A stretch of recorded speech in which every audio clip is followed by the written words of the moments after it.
massive object emerging from hyperspace.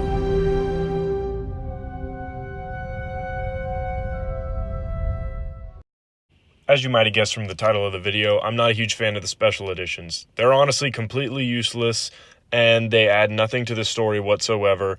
But there are a couple positives, and I'm not heartless, so I'm going to name off a couple of the good things that the special edition did. For starters, getting Ian McDiarmid to play Palpatine in Episode 5 in the one hologram scene between Vader was a really nice touch. And it's something that I've noticed with George Lucas and his special editions is he's trying to add continuity to the entire saga as a whole. And another positive, I know this is just me and I'm kind of in the minority group here, but I actually like that Hayden Christensen is included in the Episode 6 special edition as Ghost Anakin Skywalker. It's the one that everyone knows, and while it might not be the old actor, it makes more sense for continuity's sake. Aside from these two major scenes and a couple bits of lightsaber action and some color correcting on some of the admittedly old-looking footage, those are the only positives that I can think of that came out of the special edition. Now, a lot of my complaints are going to come from Episode 4, A New Hope. Firstly, being Tatooine and Mos Eisley as a whole. The entire feel of it is completely ruined by the addition of multiple CGI speeders and animals. I mean, they do nothing but block up the shot and ultimately make the entire scene feel claustrophobic.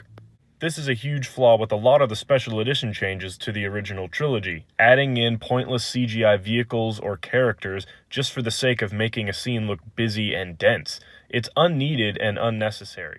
Now, I'm going to spend a very brief time on this because I know it's been talked about to death, but the Han and Greedo shootout, you see a lot of people saying Han shot first, or Han is the only one that shot, or Greedo shot first, and honestly, in the original one, there is one blaster sound, and Greedo ends up dead, implying that Han is the only one that shot.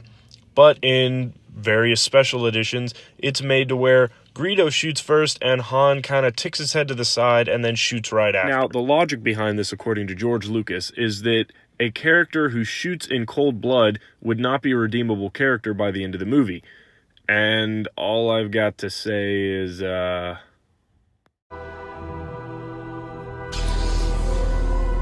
the next scene that I personally don't like is when we canonically see Jabba the Hutt for the first time. It's a short exchange, and from a filmmaking standpoint, there's nothing wrong with it at all. It's simply the fact that Jabba the Hutt in the original trilogy throughout the 70s and 80s was built up to be a super mysterious character, only revealed in Return of the Jedi. And of course, Jabba the Hutt had to be entirely CGI'd due to the fact that the original actor for Jabba the Hutt was a human, and the character was originally meant to be a human. Throw in a Boba Fett cameo, and there you go, there's your average special edition scene. It adds nothing to the story. We get Han Solo's intentions and goals throughout the original trilogy. We don't need Jabba the Hutt looming over us. The scene adds nothing to the story. The next gripe comes from The Empire Strikes Back. In this scene, we can see the exact same issues that happen with A New Hope with Jabba the Hutt. Seeing the Wampa too much. In the original 1980 cut of the movie, all you can hear are roars and grunts coming from a far distant place. We don't actually see the Wampa until it lunges at Luke. Not seeing the Wampa adds up a lot of suspense.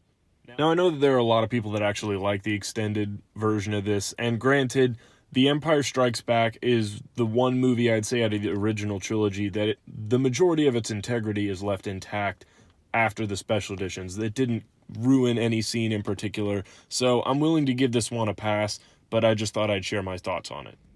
And in Episode 6, what easily is my least favorite of the special edition changes was the Jedi Rocks song.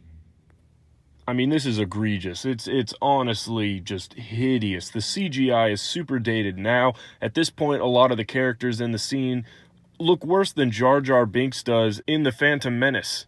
There was nothing wrong with the original scene. There's nothing like that needed to be changed. The fact that this needed to be not only changed to a new song, but extended into a full-on music number makes this, it doesn't feel like Star Wars, is what it feels like.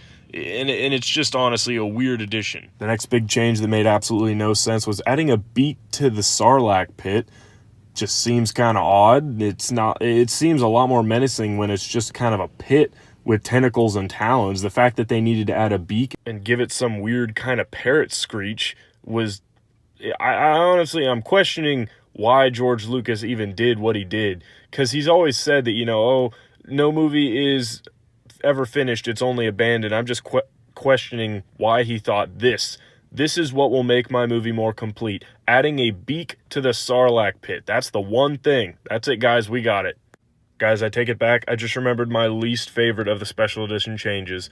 In the 2011 version, you won't find this in the 2004, the 1997 version, but in the 2011 version, when Vader is about to kill Palpatine, he yells, "No." And honestly, I just hate it. One of the best scenes in Revenge of the Sith involves Padme and Anakin looking at each other across the cityscape of Coruscant, not a word of dialogue. Emotional music, Padme starts to cry, Anakin starts to cry, there is no dialogue at all. You do not need dialogue to convey emotions. In fact, sometimes whenever there is no dialogue, it's better.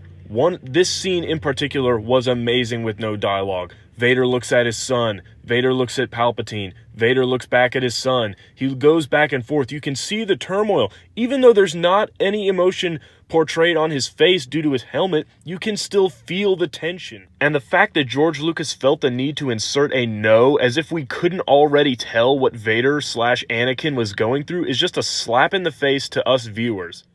In the end, that's all the entire special editions are, whether it's the 1997 version, the 2004 version, or the 2011 version. Each one has gotten progressively worse and added more and more unnecessary additions to the movie.